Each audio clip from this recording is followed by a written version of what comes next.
गहरी रात थी, आसमान तारों से भरा हुआ। जंगल के बीचों बीच एक धुंधली झील थी, जिसके किनारे एक प्राचीन कुटी में महर्षि वशिष्ठ ध्यानमग्न बैठे थे। उनके शिष्य उनके पास आए और बोले, गुरुदेव, आज हमें कोई अनसुनी गाथा सुनाएं। दोस्तों, गुरुजी ने तब अपने शिष्यों को बताया, शिष्यों, आज हम आपको सुनाते हैं कि एक आत्मा का मनुष्य के साथ कैसे प्रेम हो जाता है। महर्षि ने आंखें खोली और शिष्यों से बोले, सुनो, ये गाथा उस आत्मा की है जो एक रानी के जीवन में रहस्य और प्रेम बनकर आई थी। बहुत समय पहले देवभूमि के पास एक राज्य था, जिसका नाम सोमगढ़ था। इस राज्य की रानी विलासिनी अपनी अप्रतिम सुंदरता और बुद्धिमत्ता के लिए प्रसिद्ध थी। परंतु एक गहरा रहस्य था, रानी के मन में एक अजीब सी तड़प थी, एक अनजानी प्यास जिसे वह समझ नहीं पाती थी।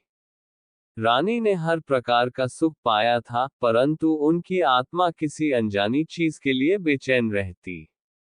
दिन में वह राजधर्म निभाती, पर रात में उनकी आंखों में एक अजीब सा खालीपन होता। एक दिन रानी अपने महल के गुप्त कक्ष में ध्यान कर रही थी। तभी अचानक कमरे में ठंडी हवा चली और एक साया प्रकट हुआ। यह कोई साधारण व्यक्ति नहीं, बल्कि एक रहस्यमय आत्मा थी। उसका स्वर गूंजता हुआ था, रानी विलासिनी, मैं वह आत्मा हूं जो तुम्हारी आत्मा को पूर्ण करेगी और तुम्हारे मन में जो भी बेचैनी है सब दूर कर देगी। ऐसी आवाज सुनकर रानी भयभीत हो गई, लेकिन आत्मा के स्वर में एक आकर्षण था।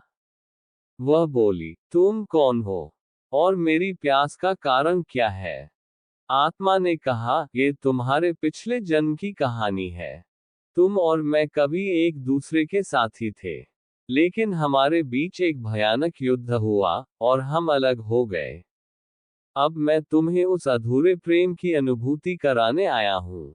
आत्मा ने रानी को अतीत दिखाया। एक समय था जब विलासिनी एक सामान्य राजकुमारी थी और आत्मा उनके प्रिय सेनापति अर्जुनेश थे। दोनों का प्रेम गहरा था, लेकिन राज्य के विरोध के कारण उन्हें अलग कर दिया गया। अर्जुनेश ने अपने प्रेम को बचाने के लिए जीवन त्याग दिया, लेकिन उसकी आत्मा रानी के साथ बंधी रही। अब आत्मा ने कहा, रानी, तुम्हारे शरीर की प्यास मेरे प्रेम की अधूरी गाथा है। इसे केवल मैं ही पूरा कर सकता हूँ। अब हर रात आत्मा रानी के पास आती। उनके बीच अनकही बातें होती, और धीरे धीरे रानी की बेचैनी शांत होने लगी।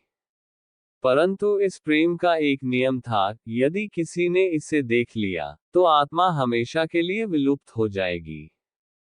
रानी विलासिनी के बदलते व्यवहार ने महल के दरबारियों को चिंता में डाल दिया। एक समय जो रानी गंभीर और गहन विचारों में खोई रहती थी, अब उनके चेहरे पर एक अजीब सी शांति थी। उनका रूप और भी आकर्षक हो गया था, और उनकी आंखों की गहराई मानो किसी रहस्य को समेटे हुए थी। दरबार में अफवाहें फैलने लगे। मंत्रीगण और सेवक आपस में चर्चा करने लगे कि रानी के जीवन में कोई अदृश्य शक्ति या जादू का प्रभाव हो सकता है। कुछ का मानना था कि रानी किसी गुप्त साधना में लगी है, जबकि अन्य सोचते थे कि उन्हें किसी परालौकिक शक्ति ने वश में कर लिया है। राजगुरु, जो राज्य के सभी रहस्यों को जानने का दावा करते थे, ने कहा, यह साधारण बात नहीं है। रानी पर किसी अदृश्य शक्ति का प्रभाव है। हमें इसे रोकना होगा, नहीं तो राज्य पर संकट आ सकता है। राजगुरु ने महल के बाहर रहने वाले एक प्रसिद्ध तांत्रिक अघोरनंद को बुलवाया। अघोरनंद अपनी शक्तियों और आत्माओं को नियंत्रित करने की क्षमता के लिए प्रसिद्ध थे। जब उन्हें रानी के व्यवहार और झील के आसपास की घटनाओं के बारे में बताया गया, तो उन्होंने गहरी आवाज में कहा, इस आत्मा का राज खोलने के लिए हमें रानी के गुप्त मिलन स्थल पर जाल बिछाना होगा।